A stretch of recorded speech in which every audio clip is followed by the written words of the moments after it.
ಯೇಸು ಕ್ರಿಸ್ತನ ನಾಮದಲ್ಲಿ ವಂದನೆಗಳು. ಲೋಕದಲ್ಲಿರುವ ನಮಗೆ ಕುಟುಂಬಗಳು ಇರುತ್ತವೆ, ಅನೇಕ ಸ್ನೇಹಿತರು ಇರುತ್ತಾರೆ. ಆದರೆ ನಾವು ನಮ್ಮ ಕುಟುಂಬದೊಂದಿಗೆ ಹೇಳಿಕೊಳ್ಳದ ಅನೇಕ ಸಂಗತಿಗಳನ್ನು ನಾವು ಸ್ನೇಹಿತರೊಂದಿಗೆ ಎಲ್ಲವನ್ನು ಹಂಚಿಕೊಳ್ಳುತ್ತೇವೆ. ಸ್ನೇಹಿತರು ಎಲ್ಲರ ಜೀವನದಲ್ಲಿ ಮುಖ್ಯವಾದ ಪಾತ್ರೆಯನ್ನು ಪೋಷಿಸುತ್ತಾರೆ. ನಾವು ಅವರ ಜೊತೆ ನಮ್ಮ ದುಃಖ, ಸಂತೋಷ, ಚಿಂತೆ ನಮ್ಮ ಸ್ನೇಹಿತರೊಂದಿಗೆ ಎಲ್ಲವನ್ನು ಹಂಚಿಕೊಳ್ಳುತ್ತೇವೆ. ಆದರೆ ಕ್ರೈಸ್ತರಾದ ನಮಗೆ ಸ್ನೇಹಿತರು ಇದ್ದರೂ ನಿಜ ಸ್ನೇಹಿತನು ಮಾತ್ರ ಒಬ್ಬನೇ ಇರುತ್ತಾನೆ, ಆತನೇ ಯೇಸು ಕ್ರಿಸ್ತನು. ಯೇಸು ಕ್ರಿಸ್ತನು ನಮ್ಮ ಜೀವನದಲ್ಲಿ ನಿಜವಾದ ಸ್ನೇಹಿತನಾಗಿರಬೇಕು. ಲೋಕದಲ್ಲಿರುವ ಸ್ನೇಹವಾದರೆ ಅದು ಅಶಾಶ್ವತ, ಕ್ರಿಸ್ತನ ಸ್ನೇಹವೇ ಶಾಶ್ವತ.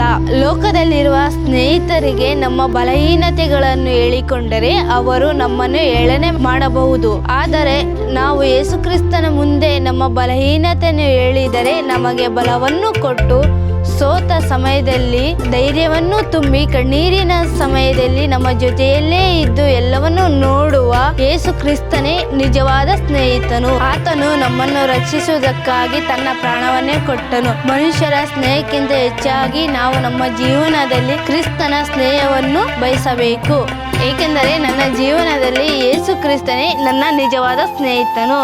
ನಿಮ್ಮ ಜೀವನದಲ್ಲಿ ಯೇಸು ಕ್ರಿಸ್ತನು ನಿಮಗೆ ನಿಜವಾದ ಸ್ನೇಹಿತನ?